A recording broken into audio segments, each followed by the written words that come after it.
So with the desk being set up in the previous video, we can return to some form of normality now. I'm mic'd up again, which might help with the crappy echoey audio in here. And I've got my studio lights back up, which is the most professional segue I've ever seen into today's episode, which is about lighting the new office. So there's 4 things we're going to be looking at in today's video. First one is a smart bulb. Second, a smart LED strip. Third, a smart plug. And fourth, I got rid of the crappy chandelier. I'm going to show you the new light, but that's 4. There's 4 lights. It's enough to make this a themed episode, so I'm going ahead with it. So I actually wanted to start off over here with my new kind of weird movie style lamp, which I love. Looks aesthetically amazing. And what we've actually got inside, it didn't come with a bulb, which I thought, wow, that's kind of cheap, but also kind of handy because what I had to spare was this smart light bulb by LifeX. And I just want to take this opportunity to say a special thank you to LifeX, who did send this light bulb out to me. Since this isn't a review, I don't have to disclose that, but I just wanted to say thank you. So yeah, this is just a normal, it's an E27 or sometimes called an A60. So basically just a generic screw light bulb with Wi-Fi built into it so that it can connect to smart devices you have. So you can say things like, turn on the lamp. Okay.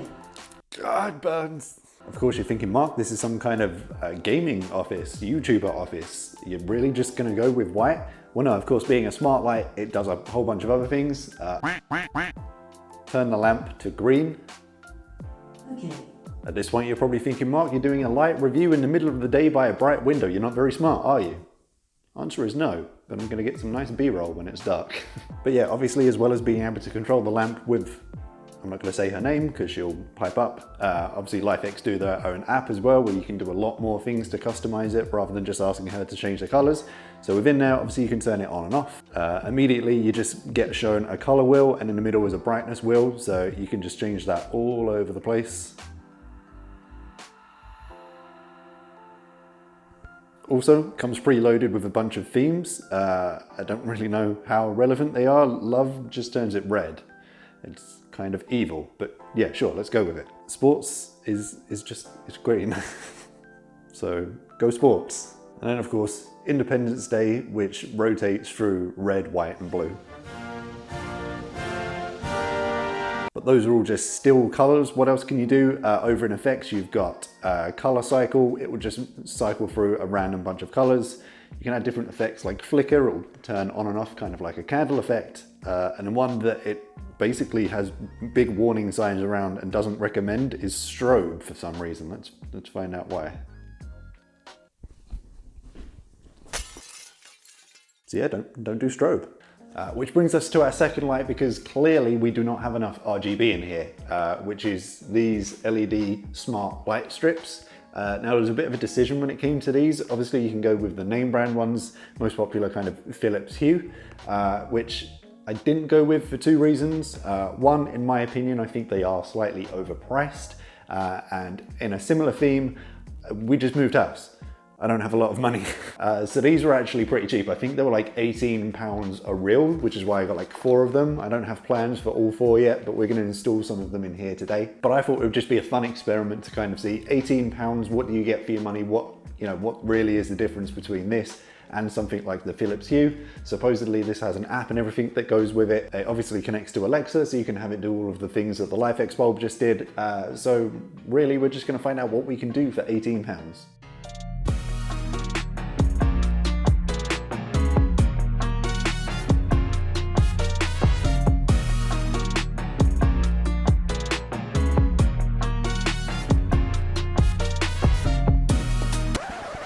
And at this point, after a very brief unboxing, future Mark will come back to install the LED light strips.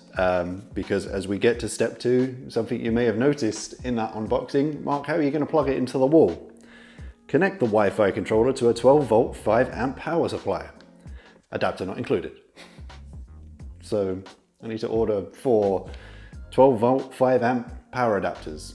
Stupidly, I'm the one who asked the question. £18, what do you get for your money? You get reamed. You get reamed real good. Moving on. So something else I bought for the new office is this new light, which as you can see, RGB up the wazoo, as I promised in the last video, but it's probably the only light I've bought that isn't smart. This one's just plugged into the wall, and every evening when I go to bed, I need to go to the wall and turn it off like I'm some kind of freaking caveman, which is where this comes in. Again, on the cheap side, just off of eBay, this is a smart socket 2.4 gigahertz Wi-Fi band, and has an app available on both Google Play and iOS. I'm not even going to bother doing a fancy unboxing for this because, let's face it, it's a plug. You've all seen one. Download Smart Life app in Application Store. So we've registered for Smart Life, which is apparently who makes this generic ass brand thing, which is clearly from China. So now it just comes time to plug it in, add it to the network, rename it, and it should be as simple as that. Going by the instructions, which I don't know how much I can trust, because at some point it says lick add device instead of click. Lick. So lick add device.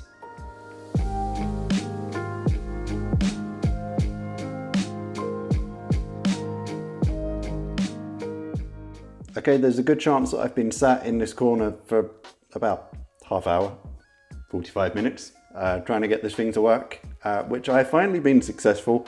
Again, going back to my earlier question, what do you get for a cheaper price? You get a slightly less smooth user experience, and it should be as simple as that. With this, and apparently with a lot of smart devices, they only work on 2.4 gigahertz Wi-Fi band. BT Home Hub that I have is actually dual bands, it will do both, but in the app where you connect this up, it saw the network and went, whoa, this is 5, can't do it, nope, not allowed. Said it was actually a manual way to connect. It took a little while, but eventually did it, managed to find a skill in Alexa. She's gonna say something. Some things I say are funny, and some things I say are useful. But now I figured it out, I can finally go, turn off the tube light. Sorry, I'm not sure. You are such a bitch. Turn off the tube light. Okay. And the last thing, I guess, is going to be real super quick. We got rid of the chandelier. It was horrible. It spread a horrible design all over the walls and it barely lit the room. So these are my new spotlights. They're like studio lights. So they've got the flappy things. That's the technical term. You can look it up. The one issue I do have with these, yeah, that's on. You probably don't see much of a difference in the room because they're not very bright. These are just the bulbs that came with them. They're like energy saving ones. They're not particularly bright. And also, as I mentioned at the start, I'd probably be looking to replace these for smart bulbs anyway.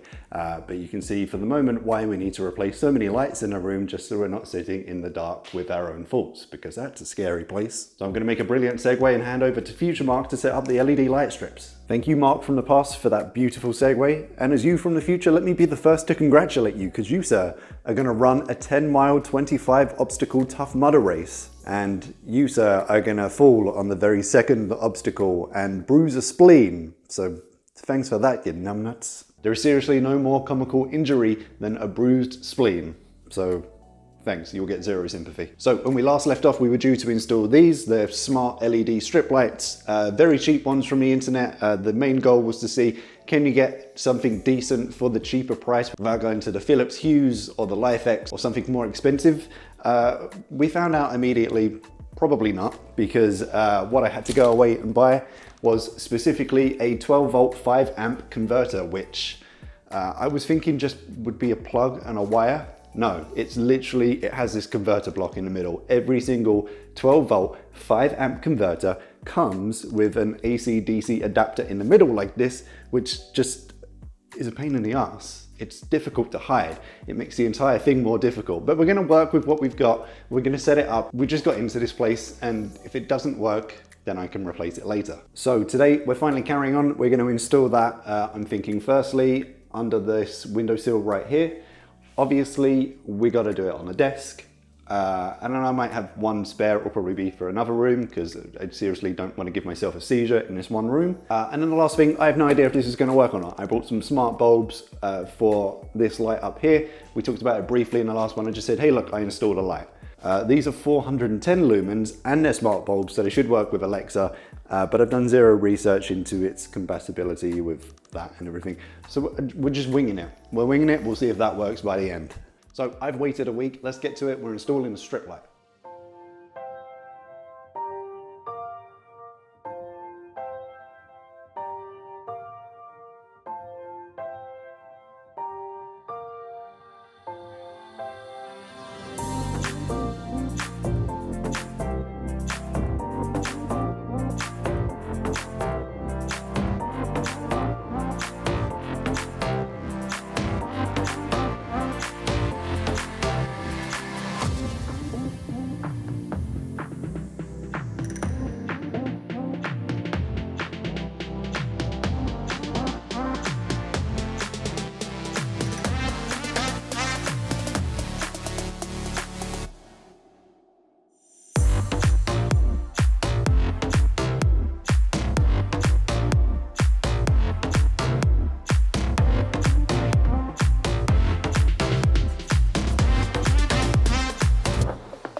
Now you might be thinking to yourself, Mark, it looks super dark. What happened? Didn't you start installing these lights at like 11 AM? You would be correct. Number one, I kind of had a nap in between. But number two, in the ultimate question that we asked at the very start of this video in terms of buying cheaper, lesser known smart devices to see if they're just as good as the expensive name brand ones, we can safely answer that no. Although adding both of the strip lights were perfectly easy, I actually had a good go at adding the new spotlights, the ceiling ones, to the group and got 2 out of 3 in the end, but that took about an hour per light of trying. It was all very confusing. I got 2 out of 3 and got to this stage here and I was like, okay, we're just gonna start adding stuff to the Alexa group and then we're done, and that should be the easy part. Alexa's a bitch. She just wouldn't recognize that there was a group called Office that was doing it all through the Alexa app. To overcome this, in case anyone has this issue again, I checked online, some people had it, no one had the answer. Instead of doing it through the Alexa app, I just told her to do it all by voice and added a device one by one, turned it all on and off one by one just to test that it actually worked. And we finally got to the point where right now there's only one light on, which is the one that I can't get to connect, but everything else should now be connected, so we can say, turn on the Office.